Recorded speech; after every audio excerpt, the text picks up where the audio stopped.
Hey, and we're back for episode 2. This one we're going to go and attack a player called MPC.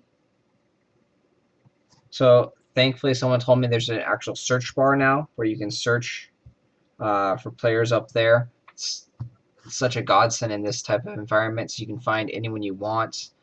So MPC, first thing you notice, he's won all 5 of the tournaments.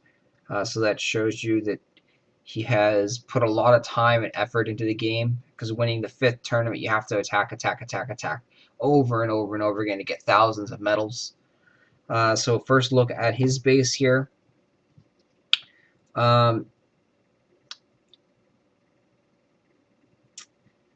thing that I notice is everything is bunched up down at the bottom. I don't like that setup because it's closer to your camp. So now all my troops that are come out, they don't have to walk that far of a distance, and they can attack all the towers here. If you put it on like this side over here and shifted it, I think that would even just be a little bit better, because then you have to not only go through the first couple waves of troops, and your soldiers actually have to walk further to attack the buildings. So I'm always a stickler for actually having your defenses closer towards your castle gates, so it's closer towards the opponent's troops rather than closer to the army tents, where you spawn your troops. So that's the first thing that I noticed. And then, like I said, everything is bunched up here. So using 2 scrolls, 2 apcolipse scrolls, you'd be able to pretty much clear everything out. You do a scroll probably after the first barricade here, and that would take out like that much right there. And then you wait for it to cool down. You get about over here, and then you scroll again and you take everything out. So 2 scrolls, and you would be able to take out his entire base. So you start off with a scroll, and then 45 seconds later you scroll again, and you have his entire base taken out. So that to me is a fault. I do like having towers sort of bunched up together, but not to that degree. It's just too cluttered there. We'll see how the troops match up, and then I'm not sure what this one lone tower is over here, like what's going on with that. That's very interesting. He does have a lot of crossbows, so that's a good good tower to have. It's very expensive, so it means he's probably going to be a high level player, high level troops. He's using strictly knights and arblasters. Interesting setup there. No pyromancers, as paladins and arblasters. So no knights, no arblast, no pyromancers, no nothing else. So that's an interesting setup.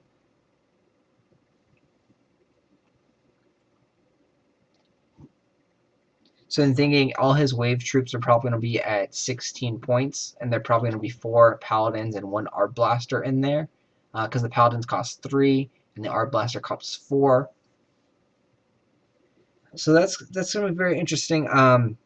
With how it's set up there, I do want to bring out a couple of knights in the beginning to start, because whatever these towers are, they're going to attack right away. So any troop you spawn, they're going to get attacked. So if I bring out cannons first, they're going to take some damage, and you don't want your cannons to die.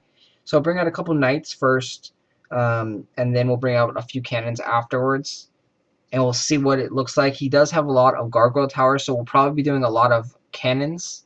Probably get up to about 3 or 4 cannons out there and have them go and mush forward. We shouldn't really need any paladins or any other knights. The barricades are going to serve as a great divide for his arblasters. So if he has a lot of arblasters, they'll work out really, really well for him there.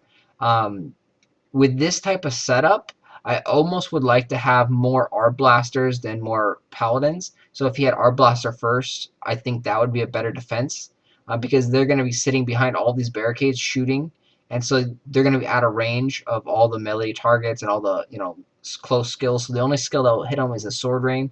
With this setup, I would switch up his troop formation and put a lot of arblasters, more so than paladins. But we're going to go ahead and give it a go. So like I said, we're going to start off with a couple of knights, and then we'll bring out cannons. So he does have he does have a crossbow tower right there, and then a gargoyle tower. So I'm taking all the heat here from troops. Have a couple on the crossbow towers. You do need to use your firestorm to attack them. One firestorm, and if you stay up close to it, will actually destroy that tower there. So bring up a bunch of more knights. His art blasters do need to be leveled. I got to bring up some cannons. Can't hit anything with the hero. It's not close range, so we'll touch that one, and that should be enough to kill it. Go up there and get that one. So we're going to head back a little bit. Let the hero regenerate some. This is a deadly spot right here. Having tons and tons of cannons. So we're going to bring out paladins now to help get past that spot because the knights are just going to get gobbled up. And we're regenerating. We're going to sit here and get to close to full health. Then we'll go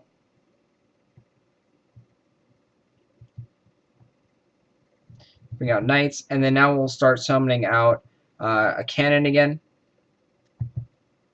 And then probably the rest will probably just be all knights. With the firestorm, you have to be standing next to the crossbow tower for it to be able to kill it in one firestorm.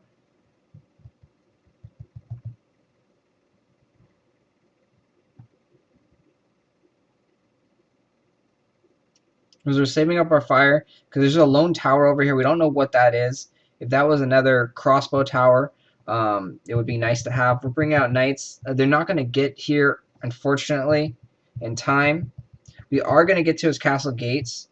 Going to call the troops. Just rush up to the castle gates.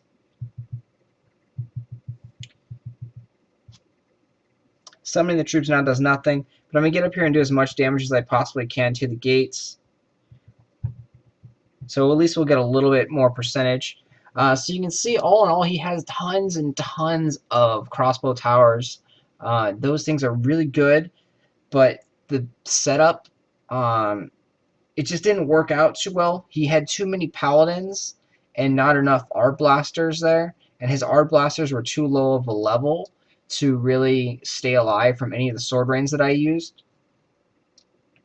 So he had like 6 or so crossbow towers, or let me get the actual name of them for once so I know not how to butcher it. So firebolt towers. So you had like 6 firebolt towers, maybe more in there, and they did a good job, but they didn't kill me. They definitely cut me down. They held their ground, but one scroll, if I did one scroll up here, I would have been able to take out about half of his base, which is a huge, huge effect on his base. And I did get to the gate without using any scrolls, no nothing.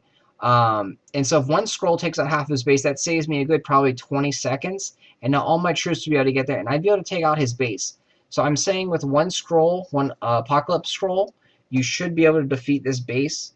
And that's part of the reason why you don't have everything so cluttered. If you're going to do something like this, yeah, you do want to separate some a little bit here and there. Those firebolt towers are so good, but if you put one, I believe, like in this, if you put one over here, it may actually be able to reach across from there. So that's something you might want to test out and see if you're NPC. To put a firebolt tower down here to see if it can hit any targets that are over here, because it does have insane amount of range. All in all, it's a decent base. I didn't beat the gates, so that's saying something. But for how many firebolt towers he has, I think he should have done a lot better. Like I said, I would change this up quite a bit. I'd put the towers more towards the defense, more towards the castle gate. I would put more art blasters instead of paladins. And those would be the big things that I would change if you just keep the same kind of tower setup.